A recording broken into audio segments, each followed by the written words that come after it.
Wholesaling, lease options, marketing mastermind. Welcome and good morning, everybody. If you can see the screen clearly and if my audio is coming out loud and clear, please confirm in the go to webinar control panel. I hope you guys had a fantastic weekend. I know I myself had an action-packed weekend, more on the recreational side of things. And whew, all right, so we are back in action this week. We got a big week this week. Big week this week. For those of you that are already logged in, welcome. Good morning. The panel is open for questions, feedback, and clarifications. Let me go ahead and check some of these things, making sure if you guys have any urgent questions, we get them answered and keep you moving forward. Now, these daily 9 a.m. Monday through Friday sessions are a direct line to myself, our investment team, and any of the advisors and investors that you are doing joint venture with. Bill Rafter is on these sessions with us regularly, if not every single one, catering to his coaching students as well as any possible deal consultations or joint ventures on a transaction that might not be too familiar to you, or maybe it's not a straightforward wholesale deal and the seller is still interested in doing business with you, right? You made a great impression on them when you had sent your marketing, pre-screened them and talked over the phone. And so maybe they can't or choose not to accept your 10 cents on the dollar offer, but are still open to doing business with you. Then you need to structure a different type of offer, something that would allow a win-win situation all around. Right? Because there is a way for a homeowner to receive top dollar and still being able to get the property filled without it staying vacant or having to play landlord. So good morning, everybody. Just a quick preview as well on things coming up this week. We're going to continue our series on how we transition our tenant buyers, our tenants, and some of the leads that come through the door using credit repair content or tips and strategies there. Now, I am actually going through that series myself, applying those concepts so that I can manage my personal credit effectively and find some other creative ways to put that, to make that work for me. Right? There are some very interesting strategies that I've come across which allow investors to market more or increase their marketing budget significantly due to having a pretty good credit score and having access to additional funding for investing purposes, marketing purposes, or for the business. So we've got that coming up this week as well. I'm also going to recap some of the results on some of the paid marketing we did last week, and I'm going to continue our series on Facebook marketing. Let me go ahead and touch base here with Bill just in case he's got anything urgent or any updates for some of the investors that he is currently working with and coordinating. Good morning, Bill. How's it going? Hey, Gil. How's it going, man? It's going good here. We're just rolling along, trying to get our properties occupied here. So nice. Any particular marketing tip or strategy or objection that you guys took note of throughout the weekend, or any questions that's frequently coming up from you and your group? Yeah, in reference to tenant buyers, one of the things that they'll do, rather than admit that they don't have the option fee or they can't afford the rent, is their objection or their closing comment would be, well, it sounds like something had worked for us. Let me talk to my spouse. And when you hear that, I can guarantee you if you don't respond back or lock them in, you're never going to hear back from them again, and they're not going to call you back, because that's usually it's a way of their saying no, they can't afford the property, rather than just saying so. So what you want to do is you want to say, okay, well, that's fantastic. That's certainly important that you need to speak to your wife or husband, whoever it happens to be. So now, when do you think you'll be calling me back? How about tomorrow by 2, with an update to show the property to you, or with the input from your wife or from your husband. So see if you can get a commitment from them to go ahead and call you back, or you make arrangements to call them at a particular time, that you'll be calling back at 2 o'clock tomorrow to get an update on, you know, the conversation that they had with their spouse. Because if you wait for them to call you back, you'll be waiting until you're old and gray. So anytime you hear that, and I promise you from tenant buyers you're going to hear that, that's what that's all about, is that they're not sure or they don't have the money or something like that. So follow up with them and find out if they did speak to their spouse. And also you want to have a conversation with them that if the option fee or down payment doesn't fit their budget, then maybe you know, some other property will, or find out what their budget is, and also talk to them about your down payment assistance program, because they don't know anything about that. They don't understand that if they don't have all the money today, you can still work out a deal with them. Maybe you need $3,000 down, but they have $2,000 now, and they make good income, and they could pay the balance of it in the next 3 or 6 months. And so, you know, maybe they've got the ability to finance, they've got most of the money, they love the house. It's just that they're short in their mind, if they don't have it all, that they can't get the house. So if everything else looks good, then go ahead and work out an arrangement with them where you take a note for the balance of the option fee, you know, over maybe, let's say, 6 months, and then you can do some deals that you couldn't normally do. Back to you, Gil. Nice. Awesome tips. Check out the replay for a detailed response on how to address the objection. You know, my spouse, my partner, my family, my friends, somebody needs to review the document. Now, here's what I do know about objections. Normally, the first couple of objections that get thrown at you are surface layer objections. They're not the real problem or heart of the matter, or the main concern on what's most important to the seller.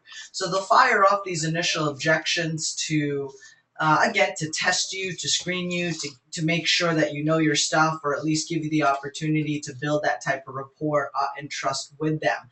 Check out the book by Frank Bettger, How I Raised Myself from Failure to Success, with regards to how to respond to objections and a framework for understanding it.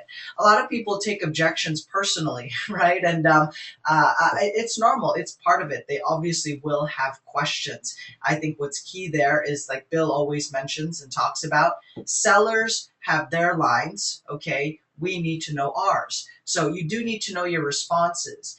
When you hesitate to respond to an objection, most of the time, for those of you that are in our program or just starting out, it's not because you're trying to hide something on purpose, or that you're trying to structure a shoddy or a bad deal, right? You just got stumped. It's the first time you're hearing it, so you're not quite sure how to respond.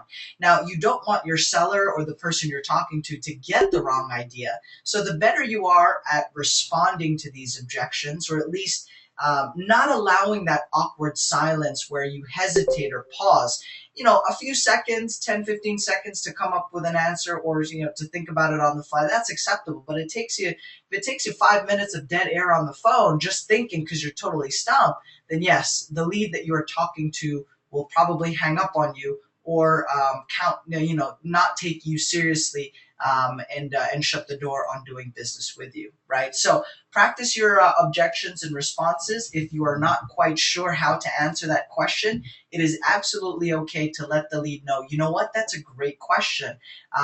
We have gotten asked that before, but let me go ahead and find out and double check that for you, so I can give you an accurate and updated response, or at least, you know, get you the details that you're looking for. In the meantime, is it okay if I call you back, or we set up a follow-up time? Make sure that there is a next step involved when you do follow up, okay? All right, awesome. So congratulations, by the way, to Monica. I was checking the forum here recently, and Monica closed on a lease option deal in Hyattsville, Maryland, which was pretty awesome. Again, this was last week, so fantastic. Great to hear that she was able to close yet another deal. Fantastic. Do spill the details on here, Monica, or maybe we can have you jump on the session, hear what's working for you there in your local area. All right. Dave Harris, it looks like you are looking for the live seller calls component.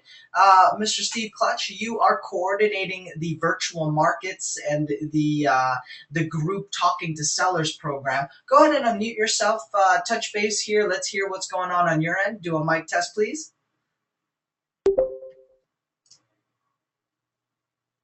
Hey, good morning. Excellent. Good morning. Looks like we can hear you loud and clear. So we got a Dave Harris here looking for the group call. So I wasn't quite sure if somebody's reached out to him or helped him out yet.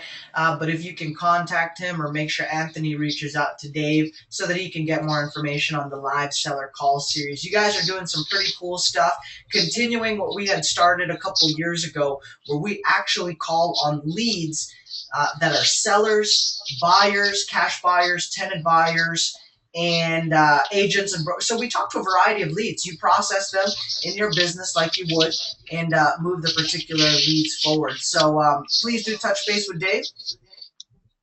Awesome. Sounds good. And how did last week go? Give everybody a feedback here on how some of the calls went with last week, and what are some of the leads that you've got coming up this week? Because you are actually launching some direct mail yourself. So give us a quick overview about the group calls last week and some things we can look forward to this week, if that's cool. Yeah.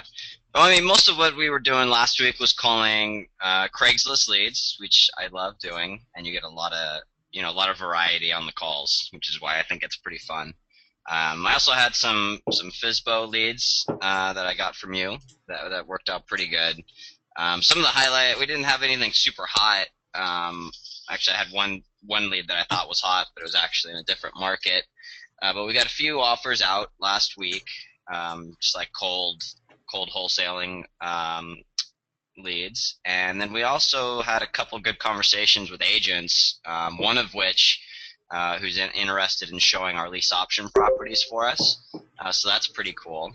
Right now I am folding yellow letters, so we will be adding some more marketing to the mix, and we will have some direct mail going out as well, so that'll be interesting. I don't know if that'll hit this week or next week, but we're going to be adding some direct mail to the mix of calls as well. Excellent, excellent. So that's what we've got here for the group coaching calls and component. We've got some new people here in the session. Welcome. Glad you're able to join us. Miss Wade, I got your message on the book. It is Frank Betger's How I Raised Myself from Failure to Success. He actually had known Carnegie personally, went through his program, and phenomenal story, right? Phenomenal story. I think it's a must read for anybody that is going into business for themselves, because it really helps put into perspective how to understand objections and how not to take it personally. It is part of it. It's like growing pains or shin splints when you grow to like 6'5", right? Obviously, you're going to have that little soreness in your shins from all the growth you're experiencing. So it is part of it, right? I think the key there is how you handle, how you respond to those. And the more effective you are at responding to the objections, questions, and challenges that your leads have for you, the easier it is to convert and move them forward. So congratulations again, Monica, on that deal. And thank you. We will get it. Fantastic. How do you handle the objection about somebody damaging their property? Tony here is asking. I usually say I select buyers, not renters, and they have the mindset that they are buying, so they are less likely to damage. But I don't like that answer. I don't feel like that answer eliminated the objection. Definitely some good points. And if you notice, the way Tony phrased that, I don't feel like the answer eliminated the objection. The best way for you to find out how comfortable the lead is you're talking to is simply to ask, right? Did that answer your question? Is that clear enough for you? Now, here's what I do know about that particular question or that scenario that you mentioned. Here are some of the main common points or features that people look for, or things that they will do to address that concern. And then I'll highlight it. Let me double check and ask a few more, to clarify and get some updated info if there is some info. And that way, we can definitely address this concern for you. So you've addressed it. You don't have to cover it 100%. You just have to address it to, enough for you to confirm that you can take the next step and move them forward. Now, that may be something simple as just getting to call them back at a later time and date, 2 to 3 days from now, enough time for you to join us on one of our training sessions, ask the question, okay, and give you additional transition statements and pieces of info that you can use to convert and address that question or concern. Now, Steve, you're talking to sellers. How do you guys address this? Because you are actually doing deals virtually and you don't meet the seller, you don't even meet the buyer, and you don't have an agent in place. It's the seller that shows the home in one of your markets. So how do you address the concern about what if a tenant damages the property? Yeah, I think that's a very common one, and I mean one of the things that I picked up from Bill is, that's one of the things that'll come up whether they say it or not. They're thinking that in their head. So that's one of those objections that you want to address on the front end, or in your, when you're talking to them, even if it doesn't come up, right? For that, I generally focus on, that these are tenant buyers in the program, and they're not looking to rent the property. Their goal is to buy the home. They're going to treat it as if it's their own property and take better care of it than a renter would.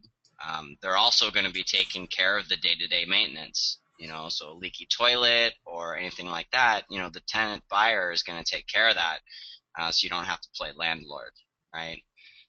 But that's how I generally address it. Nice. You got Now, to put your tenant buyers on a pedestal. They're way better than just a normal renter. Exactly.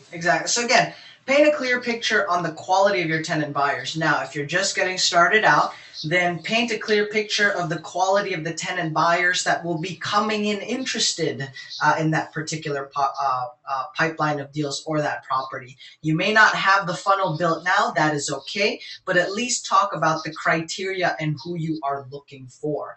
Also, make sure that yes, the goal is to convert the seller and you want to sell and put your tenant buyers on a pedestal, but also be confident in the way you respond to some of these sellers and let them know these tenant buyers are looking for a property, are looking for their first home.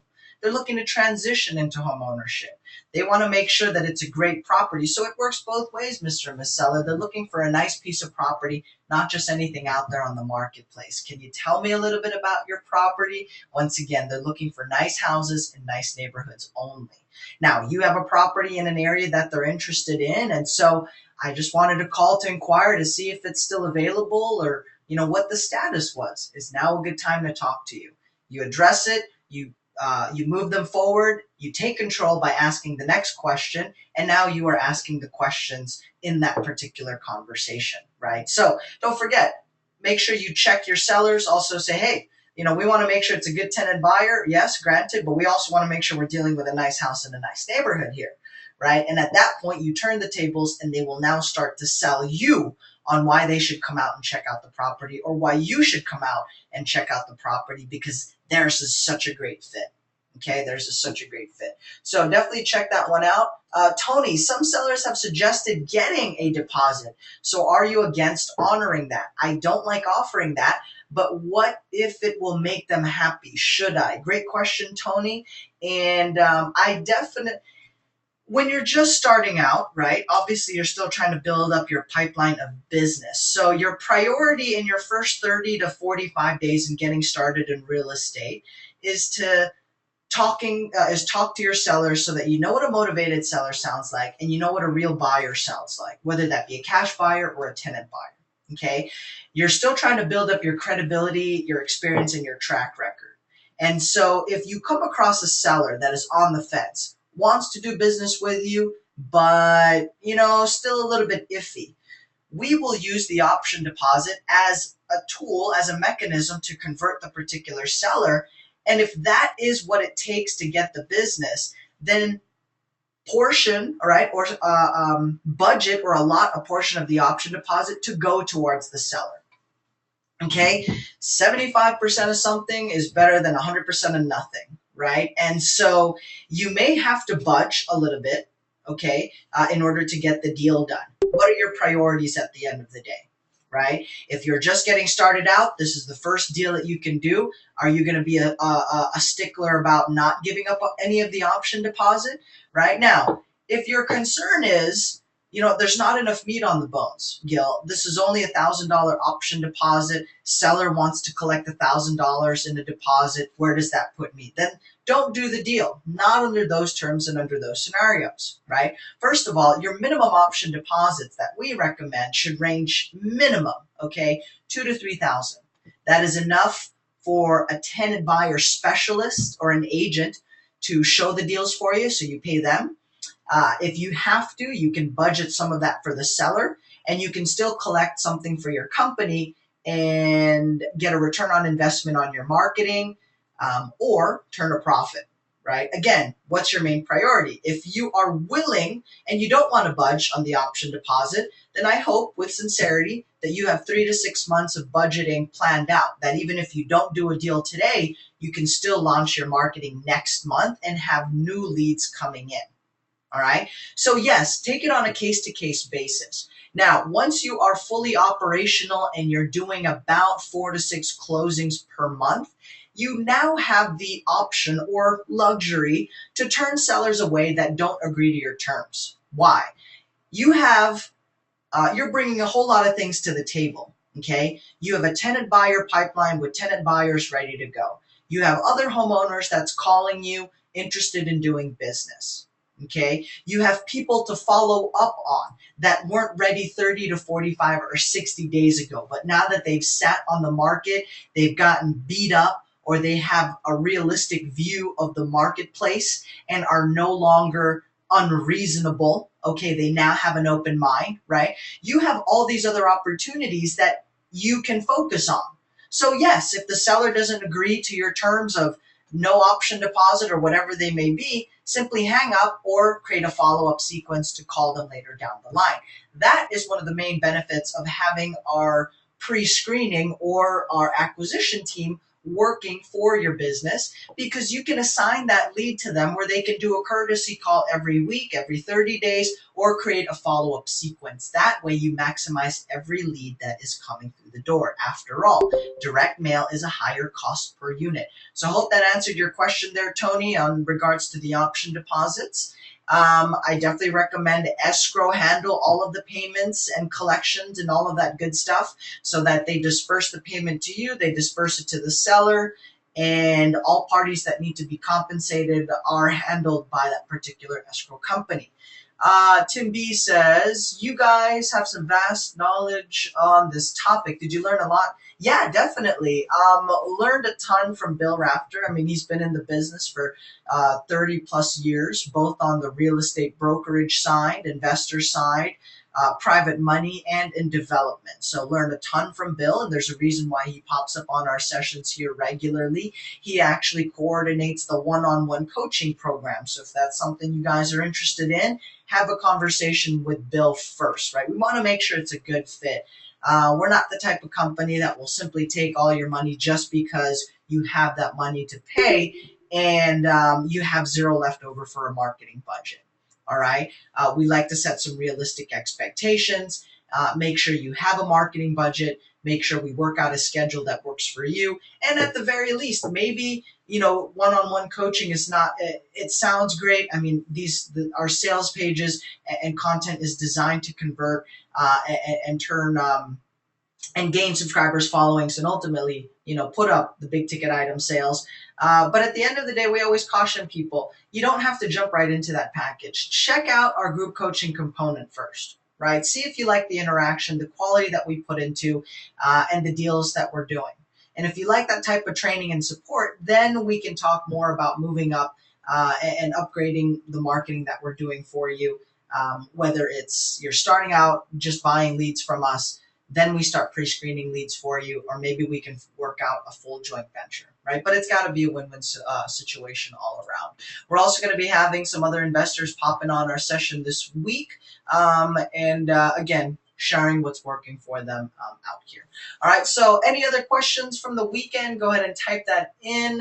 I did not record a replay of the session we did last week on Podio. I will have another session this week on Podio, and the reason why is those were live leads that we were working. But I have found that a lot of people that are just getting started, definitely could use some tips on how to use Podio. So we will do some sessions this week specifically talking about how we our workflow in Podio. In fact, the group coaching calls that we do where we talk to sellers and leads live, you actually get to see a little bit of that workflow, how we track info, how we enter it into the CRM tool, or maybe we don't even enter it directly there yet. We manage it off of a spreadsheet. So definitely check those sessions out. Right. Bill would like to add something here on tenants damaging the property. So again, additional bullet points. I hope you guys are taking some awesome notes. Bill, I'm going to unmute you here. Go ahead. Hey there, Gil. Yeah, the two major objections that sellers have in regards to tenant buyers is, number one, are they going to pay? And number two, are they going to damage my property? I mean, those are the two biggest concerns that they have, and so it's really important that you answer those objections as part of your presentation. Whether you're doing it on the phone or in person, you need to address those issues up front, and you'll have less pushback on the back end. And so the way that you address that, now, if your market will allow you to do this, Gil, a lot of times the deals that we present to the sellers, we've already factored in a security deposit. If we know we can get $5,000 or $6,000 as an option fee, we'll go for the $6,000 and take $1,000 off the top or whatever the first month's rent is, and we'll give that to the seller. If you're in California, then an option fee is not unreasonable to charge $15,000, and if the rent's $2,500 a month, then take $2,500 off the top from your option fee and offer it to the seller as a security deposit. And that will eliminate, most of that objection. If that's not possible, then what we do is, I do a comparison. First of all, the seller needs to understand that they make the final decision on the tenant buyer, because they're afraid you're going to push some sort of unqualified candidate down their throat that they're going to have to live with. So what we do is we go through the process briefly about what we do. We pre-qualify the tenant buyer, we verify their income, we do background, we do credit, and we go ahead and have them pre-screened by our mortgage company. And so when we've done all that, we know that we have a good candidate, and we're going to present that information to the seller and allow the seller to make the final decision. The other thing I say in reference to damages is I say, look, if two people were to walk in a car dealership today and one of them took a left and went over to the rent desk and rented a car for a week, and the other person went over to the right and purchased exactly the same car, starting tomorrow, which person do you think would take better care of the vehicle? Would it be the guy that's renting it for a week, or would it be the guy that's investing $40,000 in a new vehicle, and he's going to buy the property and keep it for the next 3 or 4 or 5 years? Which person is going to get better care of that car? And the seller's going to say, well, yeah, of course, the guy that bought it. Exactly. And that's the same thing with our tenant buyers. They are not typical tenants. These are people that are homeowners in waiting. They've been looking for an opportunity to buy a home, in some cases for years, and they finally have an opportunity to transition to home ownership. And trust me, they're going to go in there, they're going to take care of that property as though it was their very own home today, and they're going to do everything that they need to do to clean up their credit and make sure that they get qualified to buy that house in the next 2 to 3 years. And so that's the difference. It's the difference between somebody renting a car and somebody owning a car, and our tenant buyers are just like the person that owns the car.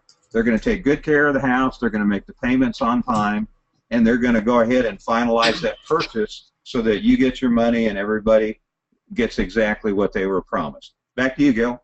Awesome. Definitely some great tips. And again, you do not have to spend 30 minutes addressing a lot of these objections and questions, right? Those little snippets of info, enough to convert them forward to secure your appointment and get to the kitchen table, enough to send in an offer, right? Just enough baby steps to move them forward, okay? And remember, once you address the objection, you ask them, when's a great time to follow up, or can we meet? You ask the next question so that you can keep moving forward there. Sharif here had posted here last couple weeks ago. We addressed this, but I want to get some good notes, especially on this particular replay. Sharif says, what do you do What do you recommend on looking for lease option deals when Craigslist is basically dead? Now, a couple questions. I mean, Craigslist basically dead.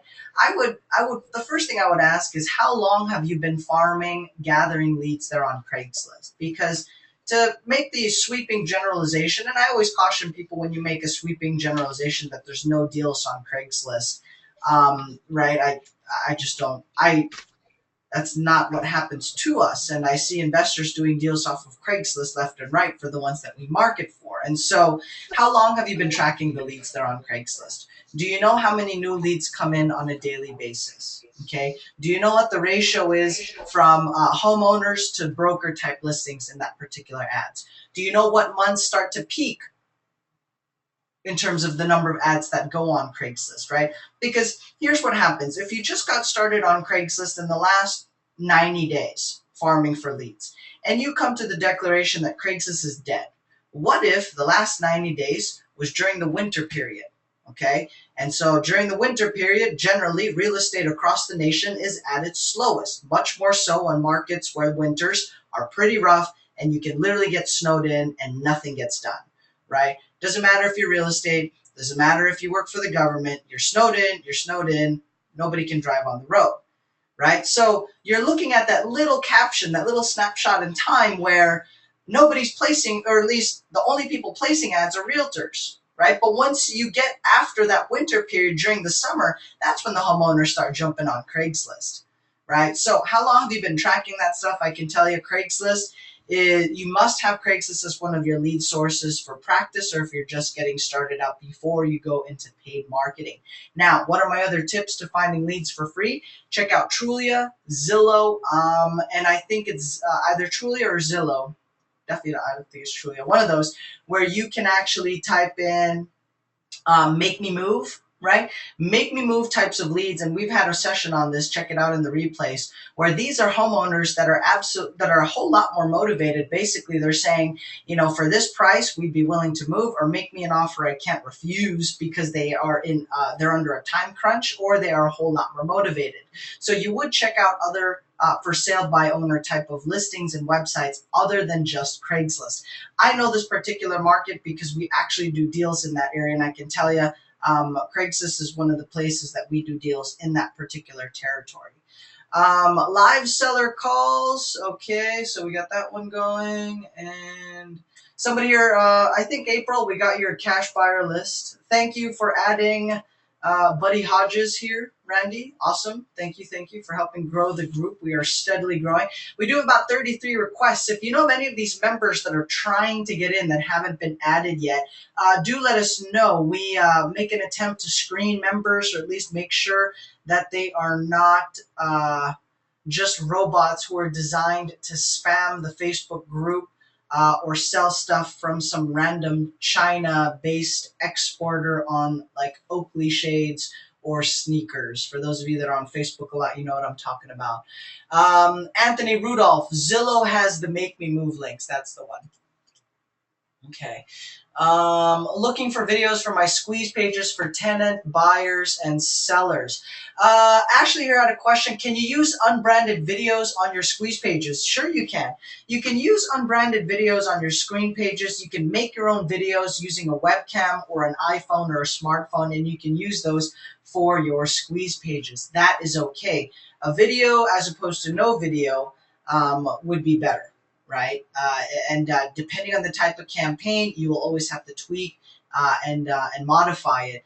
But if you're a new campaign, if you're a new business in the area, I think having a video adds that extra layer or touch so that they can get to know who you are. Speaking of videos, Gil, I believe we got your videos out into production already for your YouTube marketing. The same with Mr. Tupper. So just wanted to make sure you guys were aware of that. All right. So with that, guys, let's, unless there's any other questions, let me go ahead and transition and follow up on our Facebook paid marketing series. That way we have these sessions. Well, you know what? It's already 9:40. All right. We got about 20 minutes to talk about Facebook marketing. I'll try to get this out of the way so that we can share some results here on a recent campaign we had launched and how I'm going to tweak and improve that, because that is an actual pipeline of leads and deals that I am personally interested in and will start pursuing. Okay, so let's jump into our Facebook marketing. I did an intro for you guys last week, and that should already be available on learntoinvestforfree.com. Do check that out. All right. So as we continue our Facebook marketing series, let me go over a little bit of our agenda here this week. Okay. Definitely recommend having a marketing budget. Okay, and for you to spare some change in order to launch your marketing campaigns. Facebook does have the option to do paid marketing, but at the same time, they do have some free marketing strategies that you can definitely be tapping into. So I'll be talking more about the paid marketing, since that is something that we get constantly requested and asked for. I'm setting a budget for about, I don't know, $50 on some paid marketing just to see what kind of conversions we will get, what kind of leads we can capture, and how we can best maximize that. All right. So decide what your budget is for the week and definitely use all of that particular budget. See what your return's going to be in terms of, now that would depend, right? What do you look for when you launch a paid marketing campaign on something like Facebook? Well, your return on investment can come in the form of actual clicks and hard sales or deals that you will do from it. Now, if you're just building out some new pipelines, maybe you just want to promote your company, start to build some credibility. So you're looking for likes, right? That way they know who your company is and you can start to build that branding and familiarity. And when they see you online, they see you on Facebook and different forms of social media, it helps build that branding and that trust in order for them to finally do business with you. Right now, the first goal that we're going for is fans on a Facebook fan page, okay, or a community page. In about a month or so, we definitely want to have a higher return on investment. So we will start bringing these leads in or setting appointments so that we can either get their properties under contract or start collecting applications for the tenants, the tenant buyers, and if it's a cash buyer, having them purchase a deal. We have an appointment tomorrow. No sessions tomorrow, by the way. There's no noon session. There's no 12 noon session. But we will have our seller group coaching on some live seller leads. I think that's 3 o'clock. Steve, correct me if I'm wrong. But I won't be on tomorrow since we're actually going to look at some deals tomorrow. We will either purchase a property tomorrow or wholesale something. So pretty exciting day tomorrow that we've got lined up and some results for us to share, right? Next slide. Now, I'll also be talking about image psychology, okay? What kind of images work well and what kind of images just flat out suck? We've tried all kinds. Some results have been good, some not so good, right? It is what it is. But overall, at the end of the day, I have found that image is the biggest influencer when it comes to your Facebook marketing, whether you do a newsfeed ad or if you do a right-hand side ad. And I'll show you examples of these as we continue in this series, okay? What else are we going to be covering? Running campaigns, right? That's our number 2 agenda, running campaigns. Simply creating an ad and not submitting it isn't enough. You will have to make some tweaks. You will have to take a look at how the ad is performing so that you can hit the goals that you're looking for. Whether it's leads signing up on a capture page, appointment setting, requesting quotes and information, requesting an application for people to fill out, or going ahead and scheduling a consultation or calling in right away. Okay. If you want to make money in the long term, obviously track as much or as many pieces of information, and I will share a tracking sheet that I use so that I can monitor my particular campaigns. Prerequisites, talked a little bit about this. Obviously, you will need a marketing budget. I recommend the Starbucks or movie strategy. Give up your Starbucks and going to the movies for about a month or the next few months so that you can use that towards Facebook marketing or any form of paid marketing. You just want to make sure that whatever paid marketing you do, you can extract and capture as many leads as possible. And Facebook does allow you to do that, which is why we're talking about Facebook, because we have a way for which anybody can really start the whole Facebook marketing and even do the free stuff so that they can build, promote their companies and capture more information. All right. Last but not the least, what else are going to be talking about? Custom audiences and goals. And this is going to be my favorite one. For likes, you can target without precise interest, but if you want quick results, without wasting money, I definitely recommend you just go for likes on a Facebook fan page. Now, if you're looking for people to click on your ad, like driving them to a squeeze page or an opt-in, then I recommend using a custom audience. The more targeted your audience, the better. I'm going to show you some examples of this. If we don't have time, maybe not tomorrow, on Wednesday, right? If you are, for example, using the rent-to-own strategy, okay, and you're building a high-quality tenant buyer list, all right? If you set up a Facebook campaign and you're simply targeting everybody in the Los Angeles area, that's a lot of people you can target, okay? And it can quickly get expensive, and there's, I feel like I'm shooting blind at that point. But if I can target a custom audience, what type of custom audience would I target? People that have liked or are interacting with their credit repair company, okay, or other rent-to-own companies in the area or rent-to-own programs online, right? So for example, if I have a campaign that has a custom audience for people that have liked or are supporting Lexington Law. If you guys don't know who Lexington Law is, they are a credit repair company, okay? And if I'm targeting people that like Lexington Law, okay, or people that have gone through pre-foreclosure or bankruptcy but are still interested in transitioning into home ownership, then I have a better prospect on my hands, right? So instead of targeting 1 million people, I'll have a much smaller group, but a better pool, a better fit, right? I'm dealing with a tenant buyer or somebody interested in rent to own, but instead of the guy that hasn't started credit repair, here is somebody that is already going through credit repair and is paying a monthly fee towards it. So I'm dealing with a higher quality prospect. So my cost per lead or campaign is much lower, and I can have a better conversion overall. Again, 1 million people in Los Angeles, or for example, 500,000 people in Los Angeles who are subscribers or clients of Lexington Law. I would rather go with the lead or the prospect that is already in credit repair. And this is how we use our custom audiences, okay? And we'll learn more about that as we go through this particular series. All right. In the meantime, let's get started with base images. Okay, the type of images to use on your campaigns or criteria for you guys that you can use when selecting the images. Follow our image marketing training, all right? But I'll reiterate some of those points and share what's relevant here for Facebook. Now, the base image, the main image for your ad, images do sell. It's the first thing people will see on your particular ad campaigns, and it's the first things we see. And in a matter of seconds, if you're attracted to someone or if that picture catches your attention, in your mind, you already start to formulate or come to the conclusion that you've decided to buy, you like what you see, or you gather more information. So having an image that can capture that attention is crucial in your Facebook campaigns, right? Now, I personally test about 3 to 5 images or campaigns at any given time, minimum of 3 images. The more images you're testing, the better, the more information you'll have at crafting a high converting campaign. If 5 is too much for you, start with 3 images, right, that you can test out, because again, that's been one of the biggest factors in converting our paid Facebook marketing campaigns, right? Now, here are some numbers and metrics for you guys to consider when it comes to your images or click-through rates.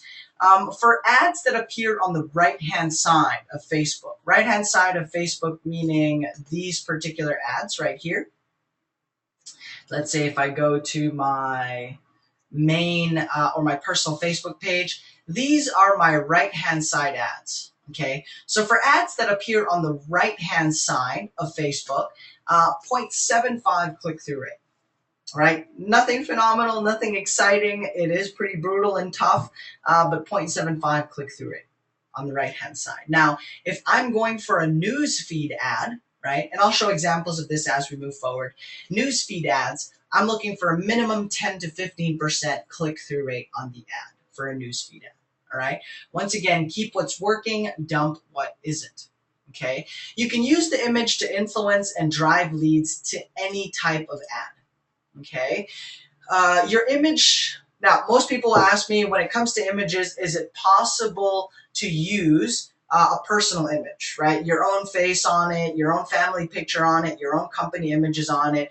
Now, your own image would work well like a selfie, right? The caveat here is if people know who you are or there's some sort of branding or familiarity. Obviously, if you just start out, you need to start building up this branding, this authority, so that when you do your marketing, they do the online search, they see you that you're active in social media. It gives them that warm, fuzzy feeling that your company exists, you are out there, as opposed to a company that they cannot even find online without a website, let alone any social media.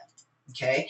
Now, there are particular campaigns that I have set up which are designed just to place my particular image in front of people, all right, just to help build that promotion, that branding, that familiarity. Even if they don't click through it, I just want people to see it. So subconsciously, it creates that connection with that target market on a regular basis. The more I go onto Facebook and see the same person's ad on there, the more familiar they are with what we offer and the type of company and solutions we can provide.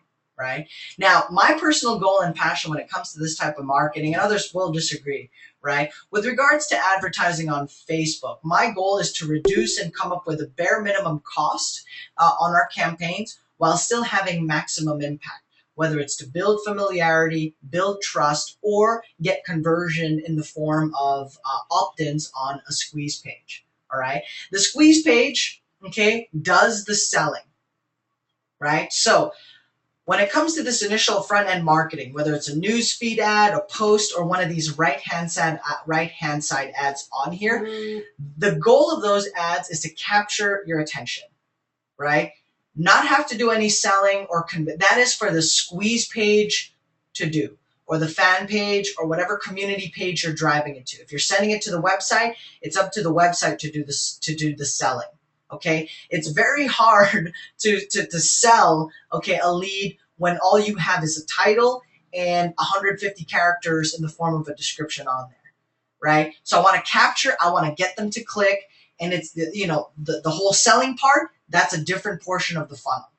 All right, don't rack your brain spending hours trying to find a way to convert 100% of your leads and selling them when that tiny little ad just won't cut it. Images. What kind of images can you use? I definitely recommend using some weird and funky images. We'll have a separate video talking more about this with concrete examples. But in a nutshell, for those of you that are looking to fast track and get ahead, use some funky images. Koala bears, polar bears, cute fuzzy animals tend to do really well. I'm not sure how you're going to find a way to relate that to real estate, but you definitely can. All right. Think a little bit outside the box, but basically anything that grabs their attention. Now, a lot of people, send in requests for Facebook marketing campaign or PPC campaigns, inquiring about how it works.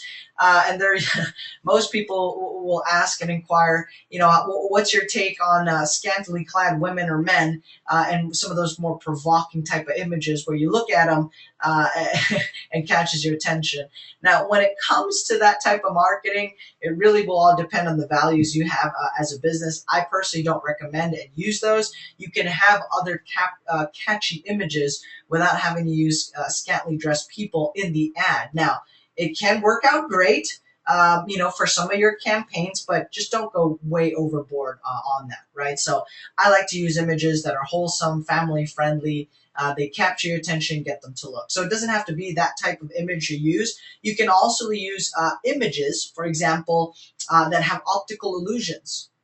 All right, that's pretty cool. That definitely catches people's attention, and you don't have to, use some of those other too aggressive forms of marketing images. All right. Any questions on that? Let me double check and check that here before we move forward. Awesome. Looks like everybody's following along. Perfect. So weird images, funky images, stuff that's eye-catchy, right? Now, when it comes to attraction on these particular ads and images, red borders, that work great for us over the last few months. Having a red border around the image, it captures your attention, has you focus on that tiny little box. Some modifications of those ads are people that would use different colors around the borders, again, to grab your attention. So putting borders on your particular ads. So some of the newer stuff that's coming out, if you guys can see on this, borders with text, right? So instead of having a bold color on there, because Facebook is getting a little bit stricter or takes a look at that more, you can have text that would form a border around the image. For example, here's an ad by Phil Grover where he has a bold color border around there. And here's another one for some CRM software. So using the border on those images definitely helps. It does capture the attention.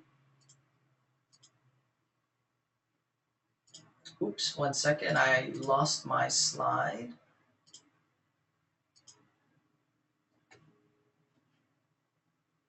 Okay. Red borders, optical illusions, make it so people have to look twice. Now, you may not get the best impressions on your ads when you're tracking them. They may not appear a lot as you take a look at the metrics. That's okay if you have a targeted approach.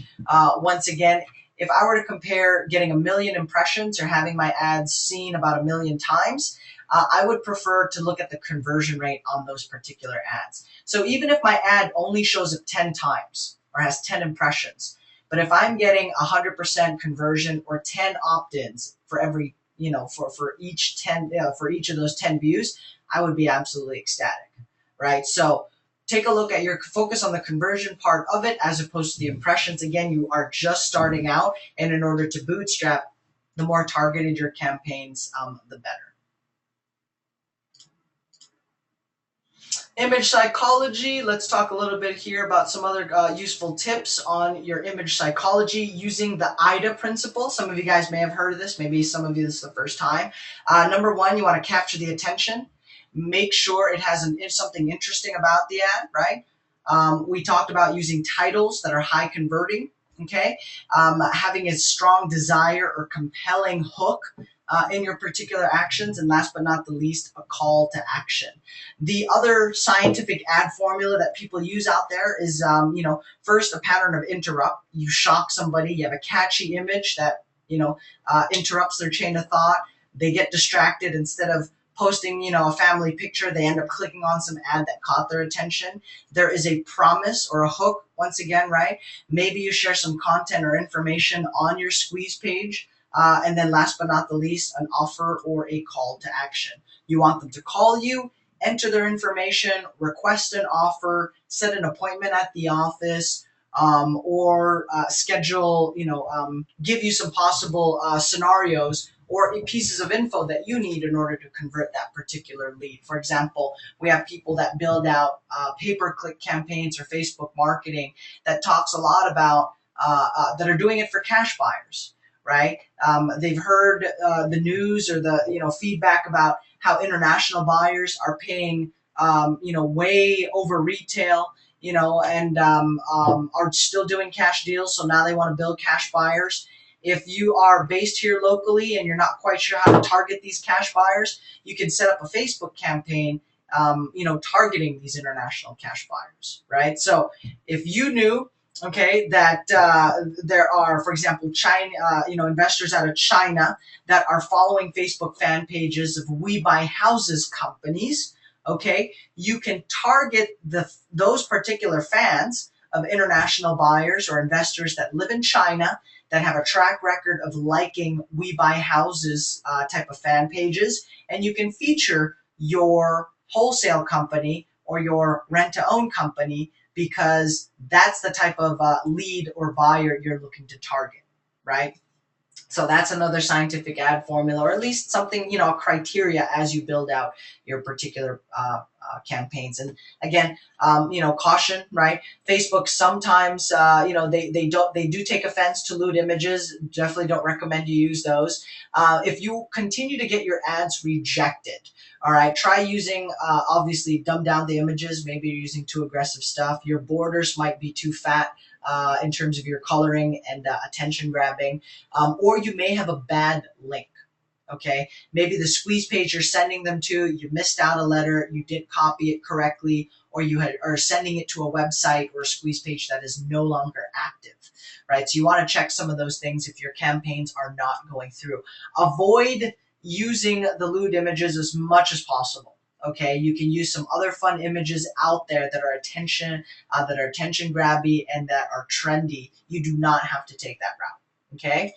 Now, you may have to be a little bit patient in getting your ads approved if you have a track record of, not getting them approved.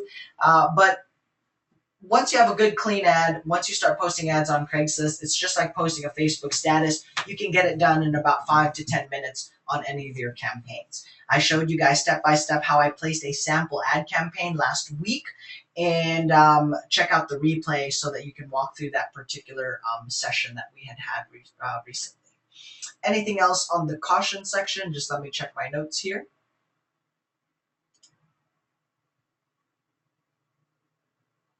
So we are good. We are good. Awesome. Oh, we got about 2 minutes.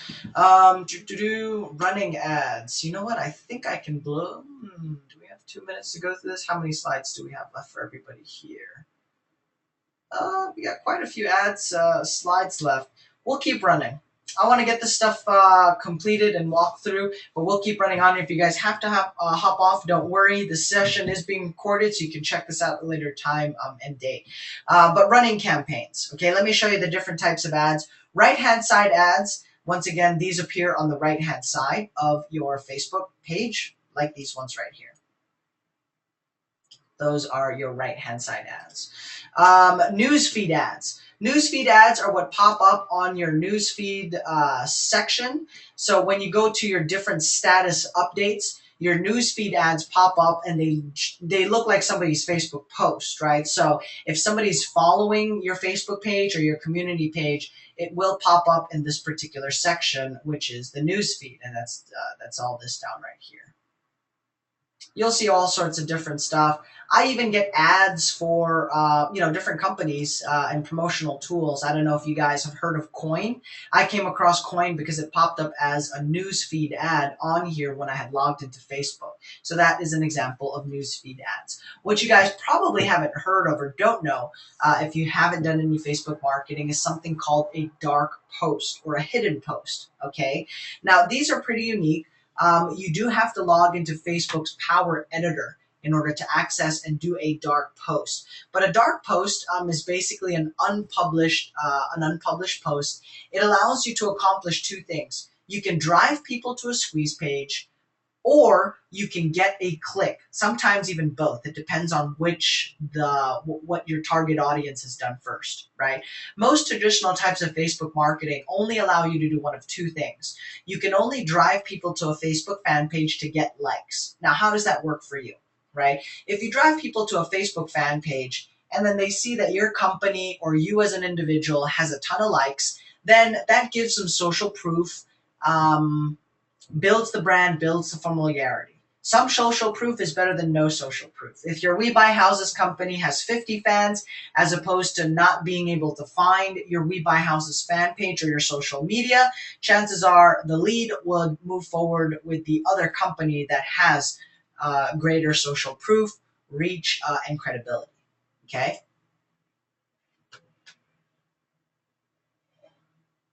So a dark post does allow you to do both of those too. Sponsored post, again, that also pops up here. For example, if I post, for example, over the weekend, right, we went to a wedding here in Malibu. If I wanted to sponsor or boost this post, I would simply click promote, and this would appear as a sponsored or paid posting on the news feed for people to check out and see, and it would mark it on their sponsored post. So when people log on to Facebook, okay, they would be able to take a look at some of these status updates, and they'll see that is a spot. It keeps it there on the top, right? So as they go throughout the day, taking a look at their newsfeed, it stays as a static item there on the top as a sponsored post for how long your campaign is set to run. Right? Promoted and boost posts also works pretty much the same. Most people will ask me here, how do you expand your reach, your target campaign? We do recommend you start building up your contacts on Facebook. The larger your audience, the larger contact you have, the more effective, or it would put you in a better position to reach other people on social media. If you have 5 contacts on Facebook, then you've got a network of 5. Hopefully those 5 other people have more friends and family or connections on Facebook so that your campaign, again, has a larger reach. if you yourself have over 1,000 contacts and each of those contacts has a network, then you have a larger target audience. Those are different ways you can manipulate or have an effective or a larger reach on your Facebook campaign. That's how to do it organically. To do it in a paid form, you're simply going to go launch a paid marketing campaign and select people that are following certain fan pages that complement what you're trying to do, right? So if you're looking to capture a motivated seller, somebody that's looking to sell fast, looking to sell cheap, okay? If you are targeting or if there are fan pages that talk about moving fast, moving services, distressed homeowners, probate and estate planning type of companies, okay? Put yourselves in the shoes of your motivated and financially distressed seller. What are the fan pages they would look at? What are the companies they are searching online? And if you can find and bridge and add those as criteria for your Facebook marketing campaign, you're not just targeting everybody in your county, in LA County. You're targeting the people that are typing in "We Buy Houses" companies that are liking those. They are talking about cash or loans, car title loans, moving fast loans, tax and legal and estate planning, right? So again, more targeted audience, faster results, as opposed to simply trying to hit everybody in the LA territory with no particular criteria or thought process in mind. Our core training is going to focus more on the little tips and strategies you can apply. Any basic stuff, YouTube has some great walkthrough videos that you can follow along for those. But I did walk through a paid ad last week, which is pretty much the process in getting a paid ad up and running. Okay. The last but not the least, when it comes to dark posts, I do like the dark posts because, for example, if I am on my Facebook fan page, or if I had a We Buy Houses company, or if I was offering certain services, okay, with a hidden or a dark post that's done on your Facebook page, you can target people that aren't existing fans. Okay, so if I want new connections, if I want new fans, if I want new leads, then a dark post, a hidden post, it'll focus on people that haven't already liked your Facebook fan page, right? So if I'm building a bigger tenant buyer list in a certain area, I don't want to keep hitting the same 100 people I have on my tenant buyer list. They're already on the list. They're already receiving our information. They're already coming to the office for training. I'm looking for new business. In order to get those people that aren't on the Facebook fan page, a dark post, a hidden post, or the unpublished posts, that is what's going to target people that haven't signed up on your Facebook fan page as a like, or people that haven't already responded and clicked on your particular marketing.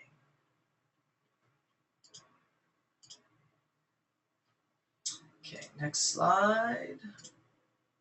Running campaigns, there's two links I definitely recommend you guys take note of. For the simple ad creator, that's going to be here in this particular link. I will type that for here. That's everybody that's on the session, so you can save this. I am taking some notes here on the left-hand side, so we will have some links for everybody to follow along once it gets posted on the main replay site. If you want to do your dark posts or hidden posts, you will need to use the Facebook Power Editor in order to do that. Right, and I can do a quick demo here for you guys. Actually, we are running out of time on this session. I'll save it for the next one. All right, cool. So yeah, we're a little bit crunched on time now, but that is okay. I'll give you guys a preview of what we're going to be covering on Wednesday's session. We'll talk about how we track these campaigns. If you guys don't have a system or are don't have time to create one, there is a Facebook tracking spreadsheet that I use to monitor my ads, and we can share that for you here if you are on this particular 9 a.m. series so that you can use that. So we're going to talk about tracking your ad campaigns, how to scale up, and quote unquote the secret sauce. Again, I'll give you some clues. It is a custom targeted audience. You're going to see how I have a targeted audience and how our Facebook campaign last week did, and the difference between last week's campaign and some of the improvements I'm going to make here moving forward. We're also going to cover some frequently asked questions at this stage of Facebook marketing when you're just setting up your fan pages or doing some paid marketing. And yeah, we'll do a more in-depth session on Wednesday and actually take you into how I look at a campaign, measure it, track it, performance, and then launch another one, right? So I launched a Facebook marketing campaign last week. We've been talking about credit repair, building a tenant buyer list, a retail buyer list. And so I am looking to build out a source, a regular source of leads for tenant buyers and retail buyers in my market. And I'll be using Facebook to do that as one of our marketing channels for those particular lead sources. You definitely want to catch the next session if you are interested in Facebook marketing and how we use custom audiences. Again, if you are in the we buy houses, rent to own, and if you're using those strategies, instead of targeting 1 million people or everybody in your city, a custom audience will place your ad in front of your targeted, more qualified prospect.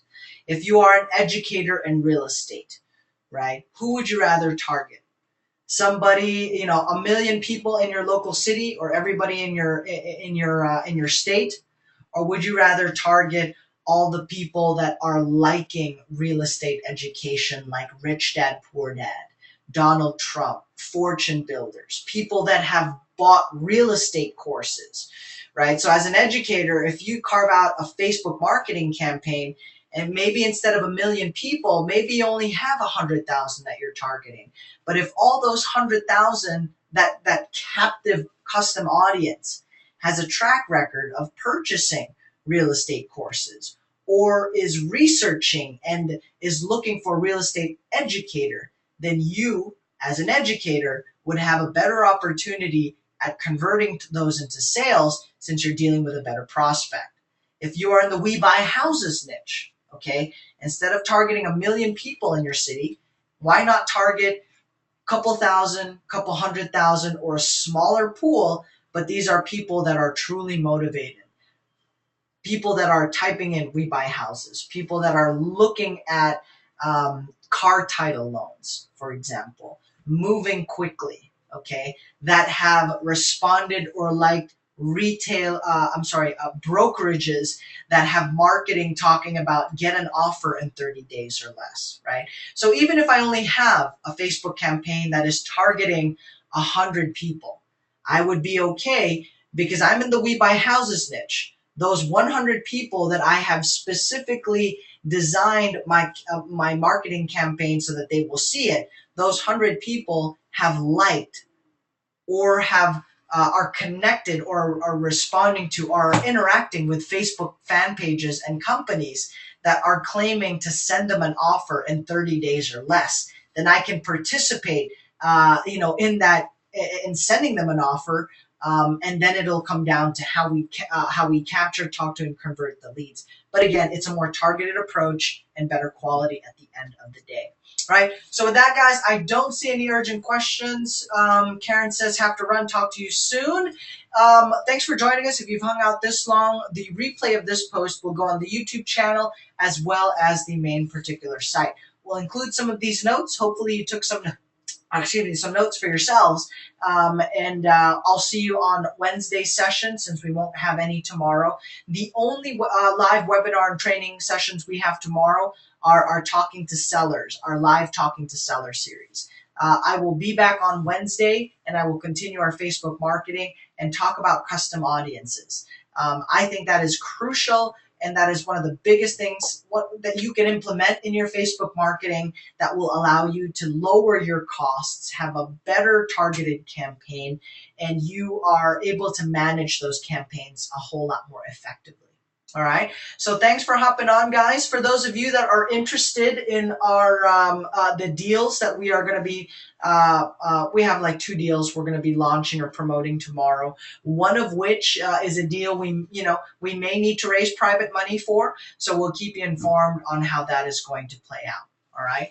Other than that, my name is Gil. On behalf of Bill, Mr. Steve Clutch, and all the other educators and content providers that log on to these sessions, thank you so much for joining us. We'll see you on the next session. Have a great day, everybody. Bye-bye.